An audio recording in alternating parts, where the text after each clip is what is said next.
course, the thing that everybody loves to see when they come in here is this. This is our Mission R electric superbike. Okay. This is the motorcycle that won the Laguna Seca TTXGP race back in July. It set a qualifying time of 1 minute and 31 seconds, point 3, I believe. That is not only a record for all electric vehicles around that famous racetrack, but it's also very competitive with gasoline motorcycles. So that whole weekend there was AMA motorcycle racing, and in the super sport class, that qualifying time would have placed this fifth on the grid. Wow. So we are going as fast as pro gas motorcycles right now. We were actually only 10 seconds off the qualifying time of Jorge Lorenzo in the Premier MotoGP class. So it really is a phenomenal bike. And again, it gets back to what I was talking about. It's all about packaging. This bike has 14 kilowatt hours of batteries in it, and it has a 100 kilowatt motor. Now, if you look at the Chevy Volt, that has 111 kilowatt motor and 16 kilowatt hours of battery. So this is almost the same size system, and yet this is a Very much more compact. much more compact. This is the size of a middleweight sport bike. So the motor is liquid cooled. That's correct. I assume battery pack is also liquid cooled? No, the battery pack is air cooled. Is air cooled, okay. Yep, and that's some unique Mission technology. We have the ability to very efficiently cool tightly packaged battery modules. But since you're no longer going to be building, or that's not the game plan, that's not the current business model, is to offer these for sale. These are primarily being used then as technology demonstrators for the company. And development. It's development and it's demonstration. On the development end, racing pushes technology to the limits. The way we went out and we developed this motorcycle, you might recall that we set a lap record at Laguna Seca about a month beforehand with this bike, which was about 10 seconds slower than the one we set at the actual race. And the reason why it was slower was because we continue to bring up the system, we continue to test new things, new types of software, new ways of doing things. And every time our technology is validated, we take it up a level. So it really is one of the ultimate tests of technology to go out there and race it on the racetrack. It's also a great way to demonstrate it to people.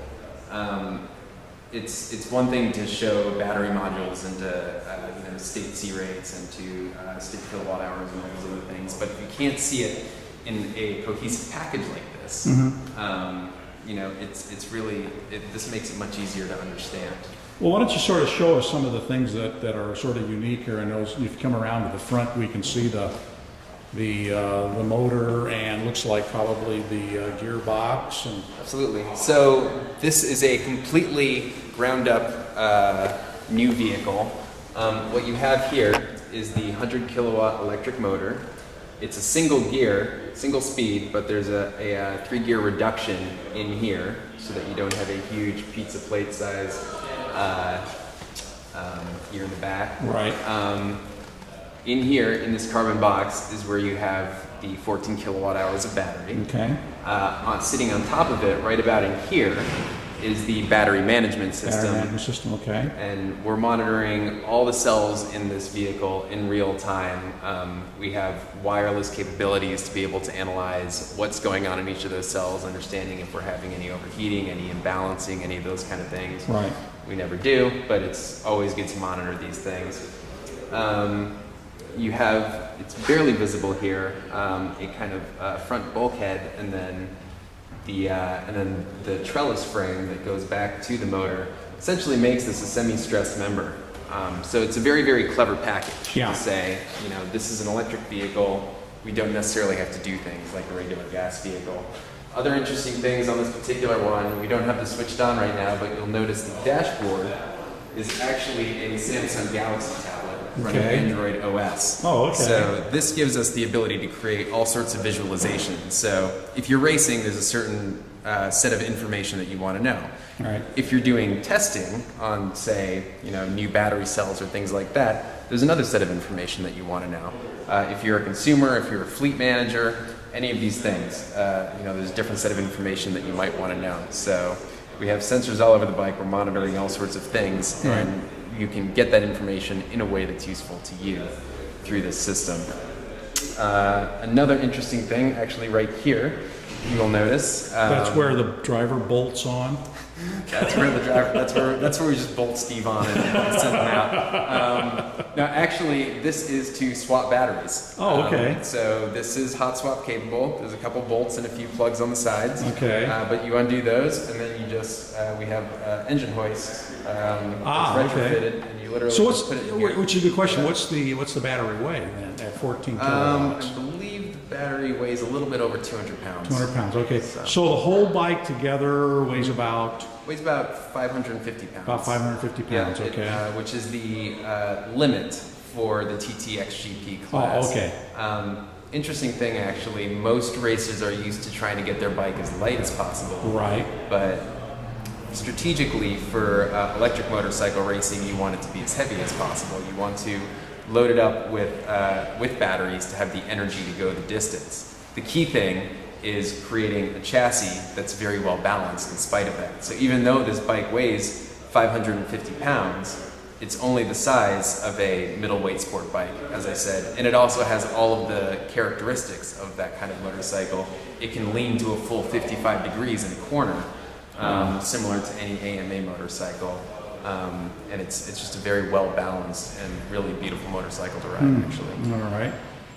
But as I said, we're not building these. We're using these to develop and demonstrate the technology.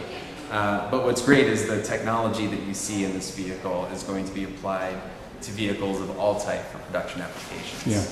So I guess people are going to wonder why, because you generate so much excitement when the bike first came out. You got great media and publicity, and now you're saying, well, we're not actually going to build a bike. We're going to do the technology. So what was the catalyst for that shift in strategy? Well, the opportunity, basically. It's one thing to go out there and to be a motorcycle company that maybe sells 50 of these or something like that. Right. But the initial point of Mission Motors, even when it was 3 guys in a garage, was to have a major impact on the world of transportation.